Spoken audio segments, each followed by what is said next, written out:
Phone చేసిన వారందరికీ మరో గొప్ప అవకాశం. గెలిచినా గెలవకపోయినా ఆదివారం రోజు జరిగే లక్కీ డ్రాలో మీరందరూ కూడా అర్హులు. ఈ లక్కీ డ్రాలో గెలుపొందిన వారు ఏ ఊర్లో ఉన్నా ఆ ఊళ్ళో వాళ్ళింటిలోనే శ్రీ సత్యదత్త స్మార్త వైదిక సమాఖ్య వారు ఉచితంగా హోమాలు నిర్వహిస్తారు. లక్ష్మీ గణపతి, నవగ్రహ, రుద్ర, సుదర్శన, ధన్వంతరి హోమాల్లో మీకు నచ్చిన హోమాన్ని వారి సొంత ఖర్చులతో నిర్వహిస్తారు. సత్యభామ కార్యక్రమంలో మేమడిగే క్వశ్చన్స్ కి సమాధానాలు చెప్పండి. ఈ సువర్ణ అవకాశాన్ని సద్వినియోగం చేసుకోండి.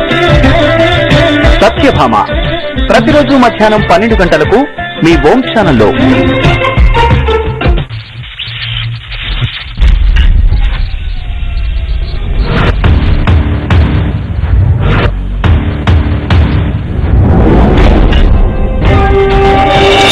యదా యదా హి ధర్మస్య గ్లానిర్భవతి భారత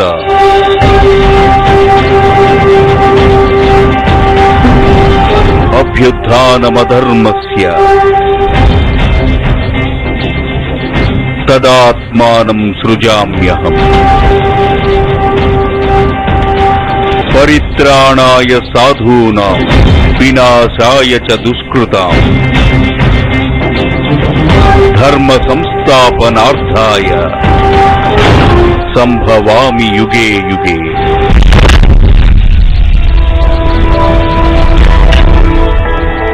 తత్వవేత్తలు ప్రతి బుధవారం రాత్రి 9 గంటలకు, తిరిగి ప్రతి గురువారం మధ్యాహ్నం 3 గంటలకు మీ ఓం ఛానల్లో.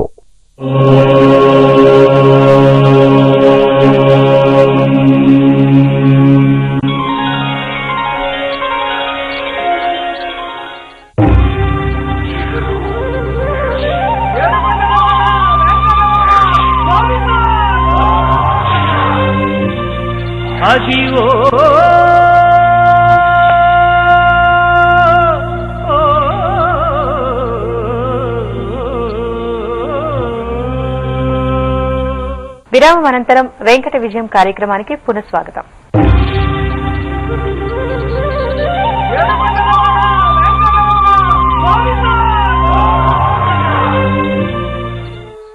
గురుగారు, తిరుమలలో జరిగే కైసిక ద్వాదశి యొక్క ప్రత్యేకత, దాని విశిష్టతను తెలియజేయండి. తిరుమలలో శ్రీవారికి సంవత్సరం పొడుగునా ఎన్నో వైభవమైన పర్వదినాలు, ఆస్థానాలు జరుగుతూ ఉంటాయి.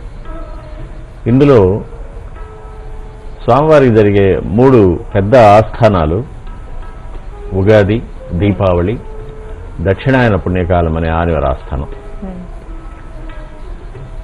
చిన్న ఆస్థానాలుగా స్వామివారి దేవాలయంలో శ్రీరామనవమి, శ్రీకృష్ణ జయంతి, కౌశిక ద్వాదశి, ఈ 3 ప్రతి సంవత్సరం మనం జరుపుకుంటున్నాం. కౌశిక ద్వాదశి కార్తీక మాసంలో వచ్చే శుక్లపక్షంలో ద్వాదశి నాడు జరుపుకోవడం మన ఆగమ సాంప్రదాయం.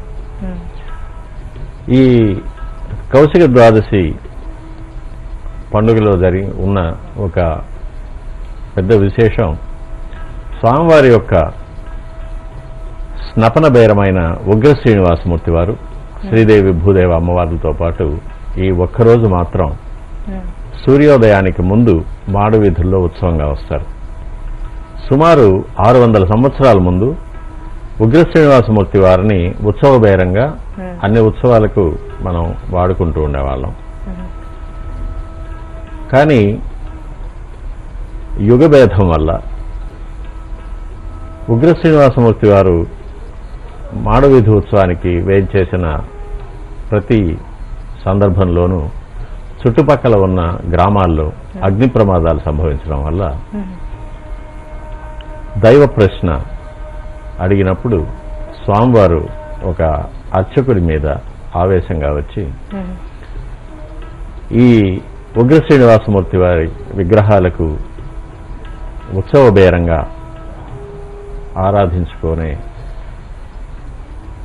కాలం ముగిసిపోయింది కాబట్టి వారిని గర్భాలయంలో మాత్రమే ఉంచి ఆలయానికి ఉత్తర ఈశాన్యంలో ఉన్న అరణ్యంలో ఒక రహస్య గుహా ద్వారంలో దేవతలు, సిద్ధపురుషులు, మహర్షులు ఆరాధించుకున్న విగ్రహాలు ఉన్నాయి.